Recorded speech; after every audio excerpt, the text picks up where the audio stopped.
గాది Sai Krishna custodial death కేసుపై నేడు AP హైకోర్టులో విచారణ జరగబోతోంది. సిఐ నాగరాజు కస్టడీ షరతులు మార్చారని హైకోర్టును సిట్ ఆశ్రయించినట్టుగా తెలుస్తోంది. రాజమండ్రి సెంట్రల్ జైల్లోనే సిఐ నాగరాజును ప్రశ్నించాలని విజయవాడ కోర్టు ఆదేశాలిచ్చింది. ఈ ఉత్తర్వులపై హైకోర్టును సిట్ ఆశ్రయించింది. కృష్ణలంక పోలీస్ స్టేషన్ పరిధిలో దర్యాప్తు చేయాల్సి ఉంటుందని పిటిషన్లో సిట్ అధికారులు తెలిపారు.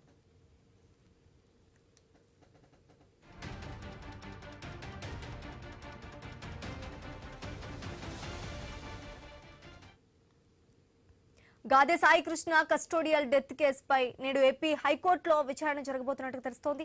సిఐ నాగరాజు కస్టడీ షరతులు మార్చారని హైకోర్టును సిట్ ఆశ్రయించింది.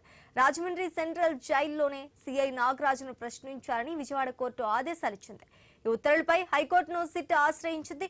కృష్ణలంక పోలీస్ స్టేషన్ పరిధిలో దర్యాప్తు చేయాల్సి ఉంటుందని పిటిషన్లో సిట్ అధికారులు తెలిపారు.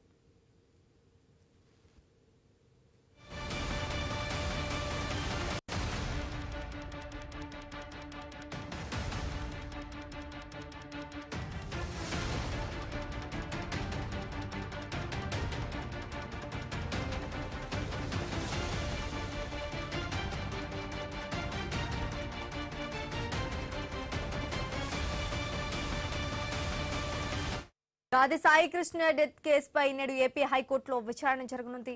సిఐ నాగరాజు కస్టడీ షరతులు మార్చారని హైకోర్టును సిట్ ఆశ్రయించింది. రాజమండ్రి సెంట్రల్ జైల్లోనే సిఐ నాగరాజును ప్రశ్నించారని విజయవాడ కోర్టు ఆదేశాలు ఇచ్చినట్టుగా తెలుస్తోంది. ఈ ఉత్తర్వులపై హైకోర్టును సిట్ ఆశ్రయించింది.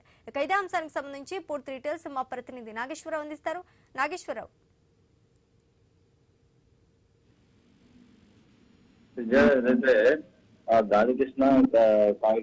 గాది సాయి కృష్ణ కస్టోడియల్ డెత్ కేసులో నేడు ఏపీ హైకోర్టులో అయితే విచారణ జరిగింది. ఇప్పుడు దీనికి సంబంధించి సిఐ నాగరాజు కస్టడీ షరతులు దీనికి సంబంధించి మార్చాలని హైకోర్టును అయితే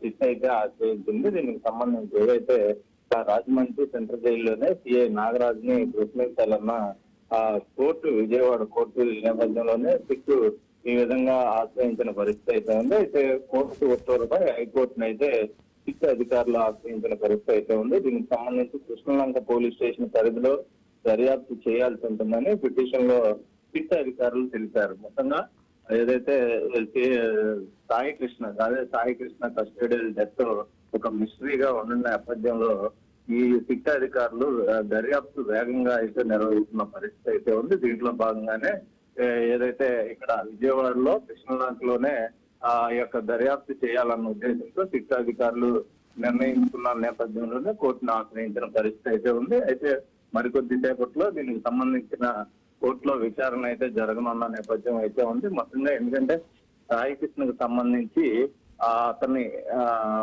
బూడిద, అదేవిధంగా అతనికి బ్రాస్లెట్ ఏదైతే స్టీల్ బ్రాస్లెట్ కి సంబంధించి కానీ అలాగే రక్తపు మరకల్లో తగిలిన ఒక లాఠీ కూడా కృష్ణ లంక పోలీస్ స్టేషన్ పైన సరిహద్దులో ఉండటంతో దీనికి సంబంధించి అక్కడే ఏదైతే కృష్ణలంక పోలీస్ స్టేషన్ లో ఈ యొక్క ఘటన జరిగిందా లేకపోతే కృష్ణలంక పోలీస్ స్టేషన్ లోని సిబ్బంది ఇంకా మరికొంత పాత్రపై కూడా అనుమానాలు ఉన్న నేపథ్యంలో అక్కడ విచారించే అవకాశం కోసం సిట్ అధికారులు చేస్తున్న నేపథ్యం ఉంది. మొత్తంగా ఇప్పటి వరకు కూడా సాయి కృష్ణకి సంబంధించిన డెడ్ బాడీ ఏమైంది అనే అంశం ఇప్పటి వరకు బయటికి రాని పరిస్థితి నేపథ్యం ఉంది. ఈ నేపథ్యంలో సిఐ నాగరాజు కూడా నోరు మెరుకున్న పరిస్థితి నేపథ్యంలోనే సిఐ నాగరాజును విచారించేందుకు కోర్టును ఆశ్రయించిన పరిస్థితి అయితే ఉంది. అదేవిధంగా చూస్తుంటే సిఐ నాగరాజుతో పాటు ఉన్న సిబ్బంది కూడా నోరు మెరుగుపరిస్తే దాదాపు ఐదుగురు దాకా కూడా రిమాండ్ లో ఉన్న నేపథ్యం ఉంది. ఈ ఐదుగురులో ఇద్దరు హెడ్ కానిస్టేబుల్ ఇద్దరు కానిస్టేబుల్ ఉన్న నేపథ్యం ఉంది. అయితే హెడ్ కానిస్టేబుల్ పాత్రపై కీలకంగా అనుమానాలు వ్యక్తం చేసిన సిట్ దీంతో అరెస్ట్ చేసి రిమాండ్ కి పంపించిన నేపథ్యం. ఇప్పుడు అందులో భాగంగానే ఆ ఇద్దరిని కూడా విచారిస్తే వాళ్ళు కూడా నోరు తెరవని పరిస్థితి, తెలియని పరిస్థితి ఉండటంతోనే వాళ్ళను కూడా ఏదైతే ఏ నాగరాజును విచారించిన తర్వాత వాళ్ళ హెడ్ కానిస్టేబుల్ కూడా విచారించే అవకాశం ఉంది.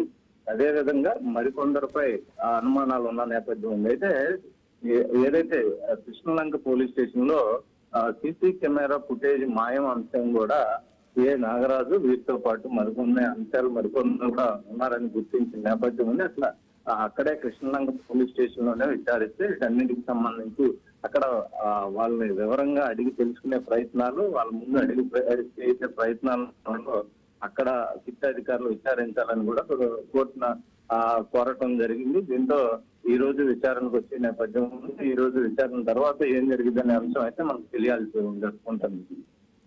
Thanks for the update Nageshwar.